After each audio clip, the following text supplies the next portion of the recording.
How you doing, guys? It's Alessandro here from Spicy Moustache with some new tips in order to help you creating your own green area, indoor or outdoor. It's full winter and the temperature is around 2 degrees Celsius, and for most gardener or people just starting, it's the perfect time to start planning your garden. Creating a raised bed and filling it up with the perfect soil mix could get pretty pricey, and in most case scenarios it will discourage people to start gardening. When I talk to someone about my urban garden, one of the main questions that I get over and over, it's about the price to create gardening space like mine. Luckily, you won't have to fill up every raised bed with prime soil and spend loads of money to buy bags and bags of it, but there are different techniques that are cost effective and they will save a lot of money and also make gardening a fun and cheap activity. So dig up that like button, and today I'll show you some tips and tricks to apply to your garden and start your own growing space without spending a fortune.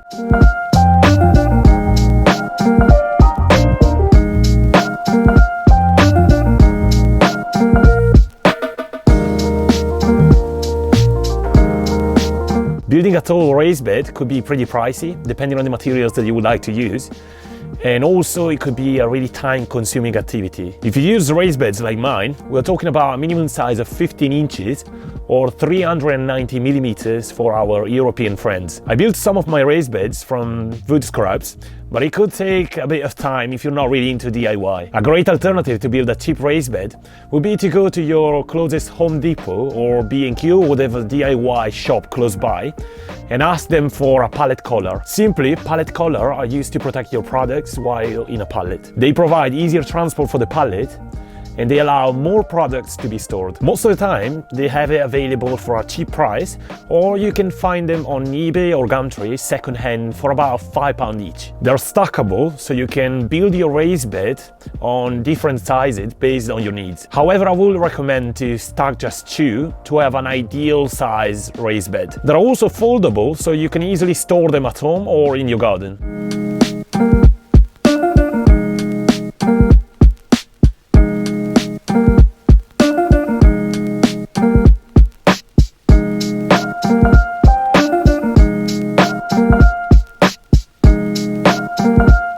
Once you have the structure of your raised bed done, you can then start covering the inner sides with a protective sheet. I use this plastic sheet that I've got from a friend for free, but you could also check building sites close by to your place, because most of the times they use it and then they chuck it away after a job is done. Alternatively, if you have soil underneath your raised bed, you can just leave it without anything.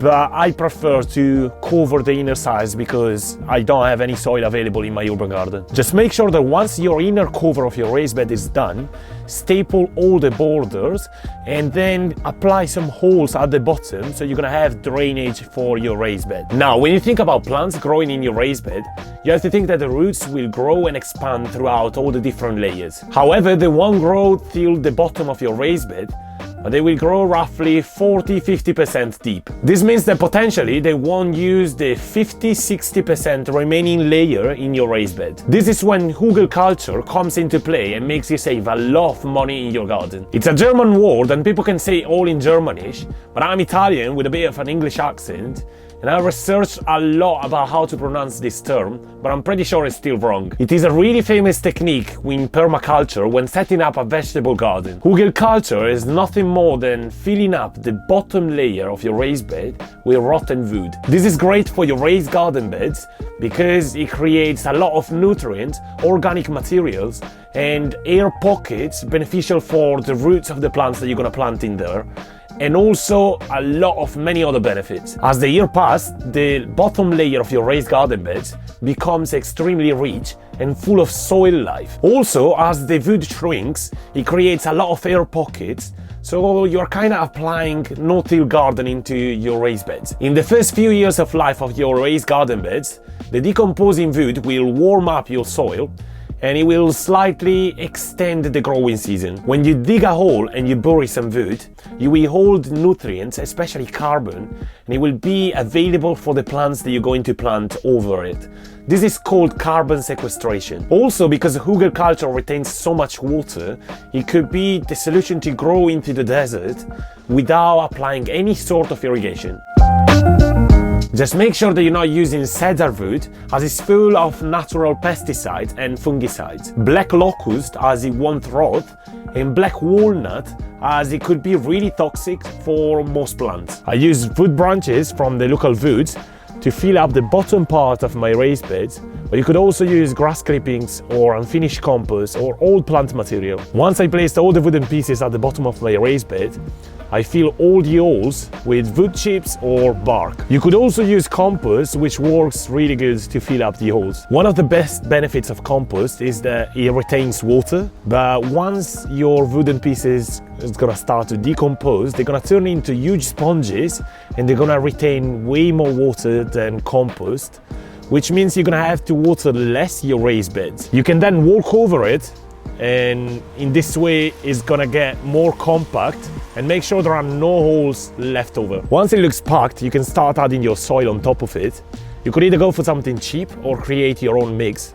What I usually add is BioBee's All Mix. For this particular raised bed, I'm gonna use this soil that I bought from B&Q, just to show that it's absolutely possible to create your own green space with whatever cheap material that you find at your local store. I just mix around 1 inch of perlite every layer of soil to add a better drainage. Once you fill your raised bed till the top, just remember to leave a few inches gap from the upper border. The reason is that you will mulch the top layer once all the plants are planted out. You can find more detailed instructions about mulching on one of my previous videos that I will link up here.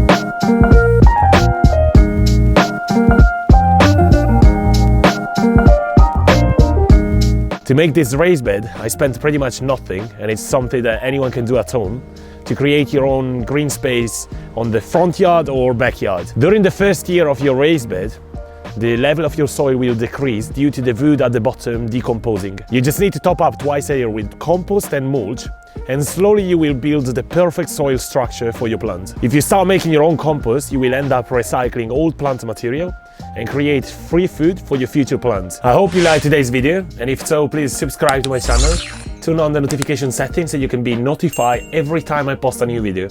I'll see you next week for a new episode, and thank you very much for watching. See ya!